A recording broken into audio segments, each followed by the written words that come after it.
La séance est ouverte. La vérification du quorum renseigne que sur 500 députés qui composent l'Assemblée nationale, 302 ont signé la liste de présence. Nous avons le quorum pour siéger, conformément aux dispositions de l'article 73 alinéa 1er du règlement intérieur. Honorables députés et chers collègues, le gouvernement a transmis à l'Assemblée nationale 8 projets de loi de ratification que la conférence des présidents vient d'inscrire au calendrier au cours de sa réunion de tout à l'heure, conformément à l'article 156, alinéa 1er. L'honorable rapporteur de l'Assemblée nationale peut nous en donner lecture. 1. Projet de loi modifiant et complétant la loi numéro 22/068 du 27 décembre 2022 portant lutte contre le blanchiment des capitaux et les financements du terrorisme et de la prolifération des armes de destruction massive. 2. Projet de loi portant ratification de l'ordonnance loi numéro 25/025 du 5 février 2025 relative au secteur de l'électricité tel que modifié et complété par la loi numéro 18/031 du 13 décembre 2018. 3. Projet de loi portant ratification de l'ordonnance loi numéro 25/026 du 10 février 2025 autorisant la ratification par convention sur l'enseignement technique et professionnel signée à Paris le 10 novembre 1989. 4. Projet de loi portant ratification de l'ordonnance loi numéro 25/029 du 12 mars 2025 autorisant la ratification de l'accord de prêt numéro 16-135P du 5 octobre 2024 conclu entre la République démocratique du Congo et les fonds de l'OPEP pour le développement international au titre du programme régional d'appui au développement des infrastructures et des valorisations des ressources en eau transfrontalières entre la République centrafricaine RCA et la République démocratique du Congo RDC, prédire pour un montant de 30 millions de dollars américains. 5. Projet de loi portant ratification de l'ordonnance loi numéro 25/030 du 12 mars 2025 portant principes fondamentaux relatifs à la culture et aux arts en République démocratique du Congo. 6. Projet de loi portant ratification de l'ordonnance loi numéro 25/032 du 12 mars 2025 autorisant la ratification de l'accord de prêt numéro P-Z1-001/2100150044 du 16 octobre 2024 conclu entre la République démocratique du Congo et le Fonds africain de développement au titre du programme régional d'appui au développement des infrastructures et de valorisation des ressources en eau transfrontalières entre la République centrafricaine RCA et la République démocratique du Congo, prédire pour un montant de 12,5 millions d'unités de compte. 7. Projet de loi portant ratification de l'ordonnance loi numéro 25/003 du 12 mars 2025 autorisant la ratification de la convention de prêt syndiqué entre la République démocratique du Congo et les banques commerciales de la République démocratique du Congo pour paiement de MAG. 8.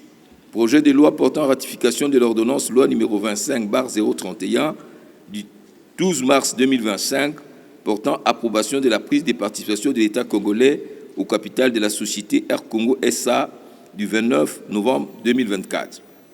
9. Contrat de financement EBCDC entre la République démocratique du Congo et Equity Banque commerciale du Congo SA du 29 novembre 2024. 10. Contrat de financement Ecobank entre la République démocratique du Congo et Ecobank RDC SA. 11. Contrat de financement First Bank entre la République démocratique du Congo et First Bank DRC SA du 29 novembre 2024. 12. Enfin, contrat de financement Standard Bank RDC SA entre la République démocratique du Congo et Standard Bank RDC SA du 29 novembre 2024.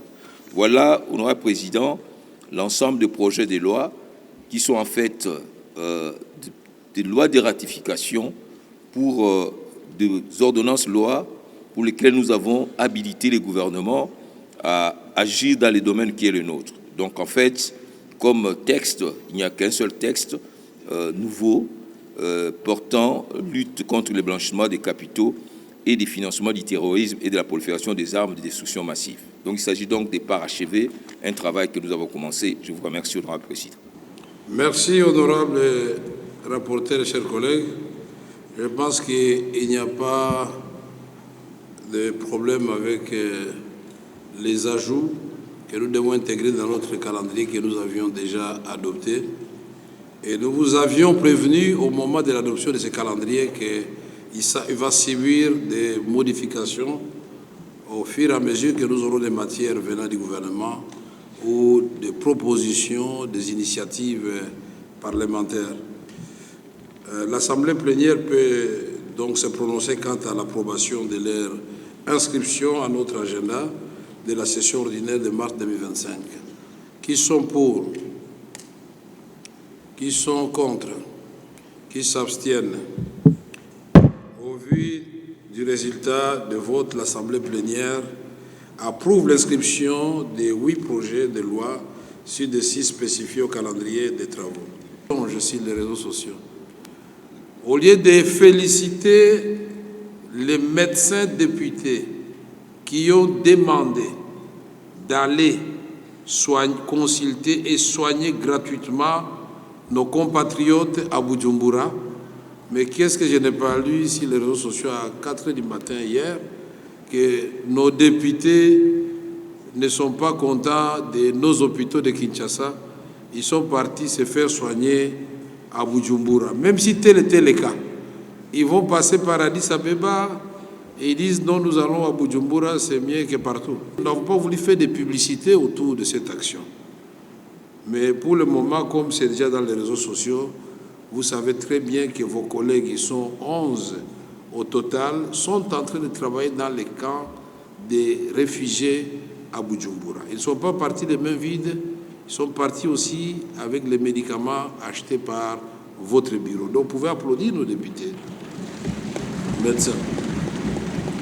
Honorables députés, chers collègues, comme l'exige la procédure prévue, de ça nous avons déjà parlé de ça. Oh là là. Nous voulons remercier les honorables députés pour ce délai qu'ils viennent d'accorder à la plénière.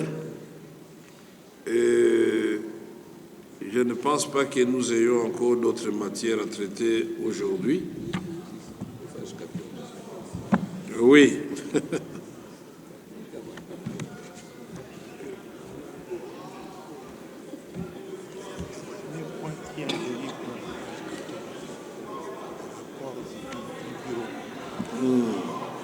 Honorables députés, chers collègues, nous avions inscrit à l'ordre du jour aussi de notre séance d'aujourd'hui la présentation du rapport de gestion financière de l'Assemblée nationale. À ce sujet, je tiens à préciser que l'article 147, alinéa 6 de notre règlement intérieur, fait obligation au bureau de présenter à l'Assemblée plénière le rapport de la gestion financière de l'Assemblée nationale dans les 30 jours après l'ouverture de la session ordinaire de mars. Et cette obligation devrait être fière. Notre institution qui est chargée de contrôler les autres institutions se laisse contrôler elle-même par une commission ad hoc. Et donc, quand nous allons contrôler ces institutions, on nous accuse de vouloir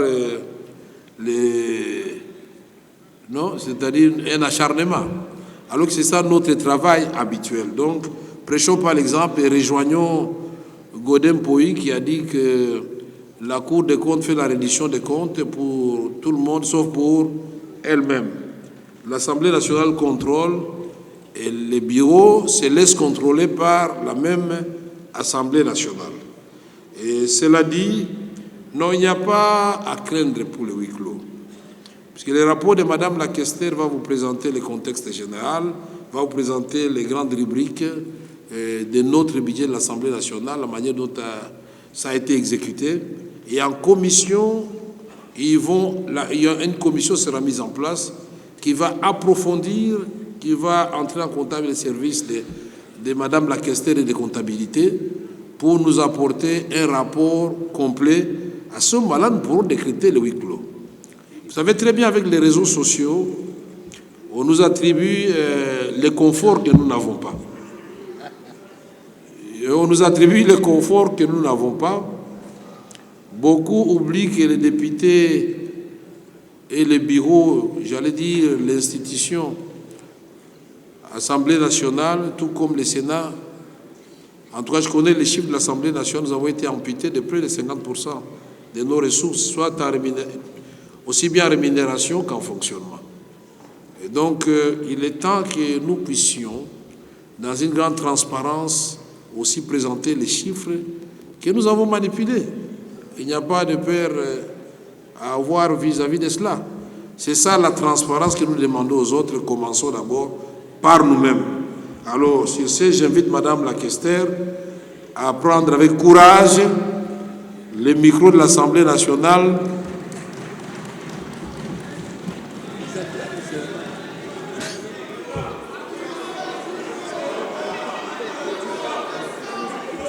Non. Non, Madame la questeur, il n'y a pas de huis clos ici.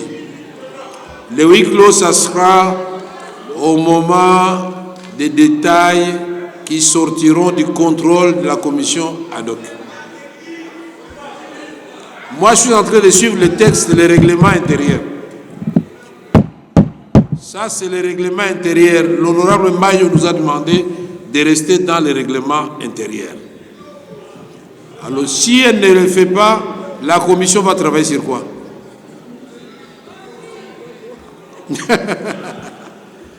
Bon, Madame la questeur, vous avez la parole in globo. Honorable Président, honorables membres du bureau, honorables députés et chers collègues, c'est avec un sens élevé de devoir et un attachement ferme de principe de redevabilité et de transparence que je me tiens devant votre auguste Assemblée, conformément à l'article 147, alinéa 6 de notre règlement intérieur, pour vous présenter le rapport de gestion financière de l'Assemblée nationale pour l'exercice 2024. Cet exercice de redevabilité se déroule aujourd'hui dans un contexte particulier, marqué notamment par les contraintes budgétaires consécutives à la guerre de l'agression nous imposée par le Rwanda et les supplétifs du M23. Cette situation impose à la République un impératif de sobriété qui a conduit à la réduction de train de vie des institutions de la République. À cet effet, notre organe législatif a été fortement éprouvé par suite de contractions nominales, de sa dotation de l'ordre de 40%. Depuis le début de cette législature, en termes réels, si nous considérons la dépréciation du franc congolais, la dotation de notre Chambre a connu une diminution de près de 50% par rapport à celle de la législature passée, entraînant une rationalisation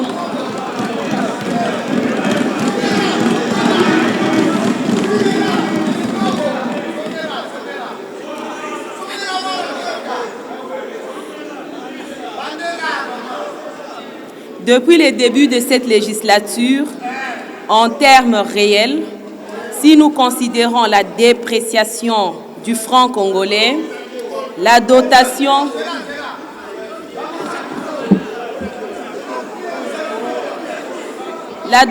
de notre Chambre a connu une diminution de près de 50% par rapport à celle de la législature passée, entraînant une rationalisation extrême des dépenses exécutées. Il faut aussi souligner que ce rapport intègre et traduit les difficultés liées à l'installation d'une nouvelle législature, qui devrait à la fois gérer le passif, en même temps prendre en charge les nouveaux honorables députés. Cependant, malgré ces contraintes importantes à la fois sécuritaires, budgétaires, politiques et sociales, votre bureau n'a ménagé aucun effort pour faire preuve d'ingéniosité et de rigueur dans la gestion des ressources mises à la disposition de notre Chambre et dans le déficit par rapport aux besoins réels a imposé des arbitrages difficiles. Point 1, des données financières. Pour l'année 2024, les prévisions budgétaires de l'Assemblée nationale ont été arrêtées à la hauteur de 1296,3 milliards de francs congolais pour couvrir 4 grandes rubriques, à savoir les rémunérations, les fonctionnements, les investissements et les interventions économiques, sociales, culturelles et scientifiques. Cependant, la loi de finances pour l'exercice 2024, telle que votée et promulguée, n'a consacré à notre Chambre qu'une enveloppe de 782,6 milliards de francs congolais, soit 60,37% de besoins véritablement exprimés et dont la hauteur a été rigoureusement évaluée par une commission technique mise en place à cet effet. Sur cette enveloppe accordée de 782,6 milliards de francs congolais, seulement 718,1 milliards de francs congolais ont été effectivement décaissés par le Trésor public, réduisant le taux de couverture de besoins réels de l'Assemblée nationale à seulement 55,39%, sans compter l'incidence de taux de change. Il s'y est de noter que, en cours d'exercice, une loi financière rectificative a été votée et promulguée, consacrant une réduction supplémentaire de crédits alloués à l'Assemblée nationale pour les ramener à 604,1 milliards de francs congolais, soit un taux de couverture de 49,38% de besoins de notre Chambre. C'est dans ce contexte qu'il importe de nuancer toutes les idées reçues malheureusement véhiculant au sein de l'opinion. Cet état de choses a accentué les difficultés éprouvées pour votre bureau à faire face aux besoins de fonctionnement avec impact négatif sur les conditions de travail de vie des honorables députés, des personnels de l'administration et de nos cabinets qui nous accompagnent. Cependant, comme vous pouvez le constater, votre bureau a dû assumer avec rigueur et responsabilité sa mission. Avec cette enveloppe déjà fortement comprimée, votre bureau a priorisé certaines dépenses incompressibles de son fonctionnement, notamment celles liées à la rémunération des honorables députés, aux réserves parlementaires ainsi qu'aux pensions de retraite viagères versées aux députés honoraires, dont l'enveloppe a été durement doublée pour cette législature, à la suite de la prise en compte d'un lot important de nouveaux bénéficiaires. Ceci n'a pas manqué d'exercer un effet d'éviction sur les autres dépenses des fonctionnements pourtant nécessaires au bon fonctionnement de l'Assemblée nationale. Il s'agit notamment des soins médicaux des honorables députés, de l'entretien du bâtiment, de l'hygiène et des conditions de travail, ainsi que certaines missions parlementaires au caractère pourtant stratégique. Les interventions économiques, sociales, culturelles et scientifiques ont essentiellement couvert les missions diplomatiques et politiques. Ici, il importe de rationaliser les ressources disponibles à travers une planification plus rigoureuse des missions. Quant à la rubrique des investissements qui prévoyait la construction d'un centre médical de l'Assemblée nationale, son exécution est de 0%. Ici, la nécessité d'assurer aux élus une prise en charge médicale convenable doit être couplée avec l'impératif de recherche de solutions innovantes en matière d'assurance et de couverture médicale des honorables députés et leurs dépendants, des députés honoraires, des personnels politiques et administratifs.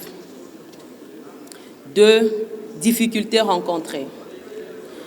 Honorable Président, honorables membres du Bureau, honorables députés et chers collègues, au courant de l'exercice budgétaire écoulé, notre Chambre législative a fait face à plusieurs difficultés majeures dans la gestion des finances de notre Chambre, notamment une dotation mensuelle largement inférieure aux besoins réels, comme je l'ai souligné précédemment, soit 28,8 milliards de francs congolais reçus contre 48,9 milliards attendus.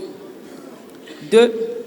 Des restrictions administratives empêchant l'accès fluide aux fonds qui génèrent les intérêts débiteurs et des frais de charge démesurés affectant ainsi notre trésorerie. 3. Des contraintes de gestion de la trésorerie causées par des décaissements tardifs et partiels de la dotation. 4. L'absence d'un système informatisé de gestion comptable entravant le suivi optimal des dépenses. 5. Le déficit de financement de régime CESOPA d'un montant de 5,45 milliards de francs congolais qui a été compensé par les ponctions sur les frais de fonctionnement. Conclusion. Honorable Président, honorables membres du Bureau, honorables députés et chers collègues, tout en sollicitant de cette auguste plénière pour son accompagnement dans l'amélioration des conditions de travail de tous les membres de notre institution, nous nous soumettons à vos observations et vos recommandations. Ainsi, nous sollicitons la recevabilité de ce rapport avant de la transmettre à la Commission spéciale de contrôle sur la gestion de ressources financières comme prévu par notre règlement intérieur pour son examen. Je voudrais souligner ici les documents chiffrés et détaillés. Nous allons les envoyer à la Commission. Je vous remercie. Vous voyez que trop de prudence nous expose finalement. Je crois que la transparence, c'est l'antidote de la médisance et de la diffamation. Tout le monde ici, quand on dit que ça ne va pas, il n'y a pas d'électricité, mais les gens que nous avons élus, ils font quoi? Je ne sais pas si vos électeurs ne vous posent pas ce genre de questions. Un pont qui se casse quelque part, mais nos députés, ils font quoi? Pourquoi le pont entre Lodja et tel coin, pourquoi ce pont-là est cassé? Depuis autant de mois.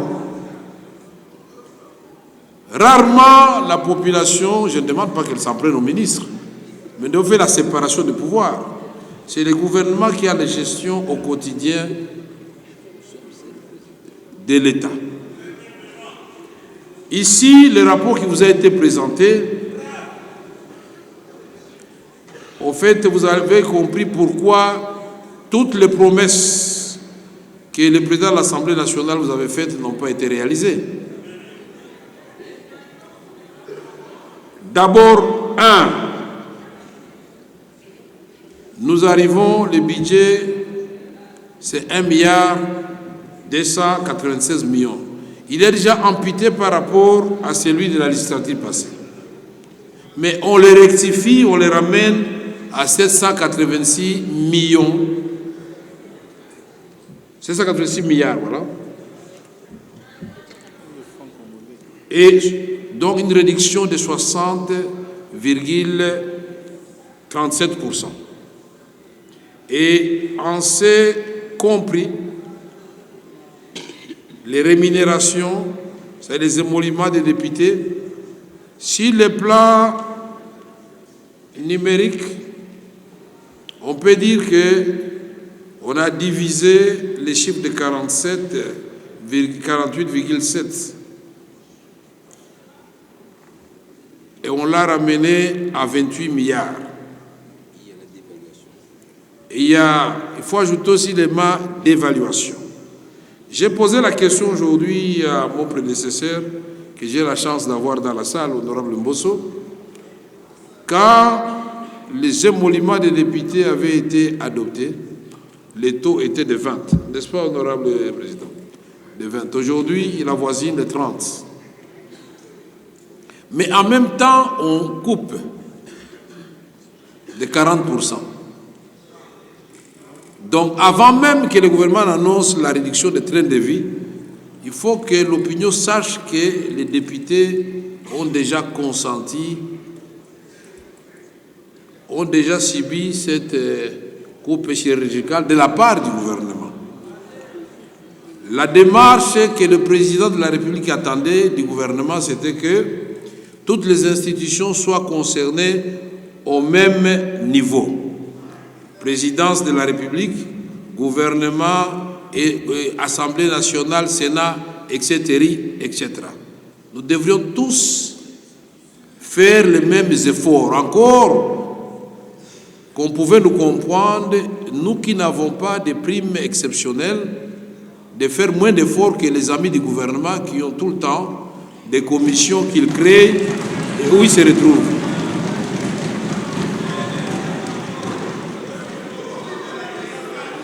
Le problème, c'est quoi? C'est qu'ici, il n'y a rien qui se cache. Dans cette salle, nous avons des anciens premiers ministres. Dans cette salle, nous avons des anciens vice-premiers ministres. Dans cette salle, nous avons des anciens ministres d'État. Nous avons des anciens ministres. Nous avons des anciens vice-ministres. Nous avons des anciens gouverneurs de la Banque centrale. Donc, personne ne va mentir à personne. Ce que nous demandons, c'est l'équité. Puisque je dois vous dire, chers amis, si vous ajoutez à cela la CESOPA, qui est passée, puisque les anciens députés, on les enregistre après chaque législature. L'honorable président Bosso, je crois que vous étiez à 3,6 milliards qui devait payer, avec un budget presque le double des nôtres, mais nous devons payer 5,4 milliards avec un budget, la moitié du budget de la législature passée.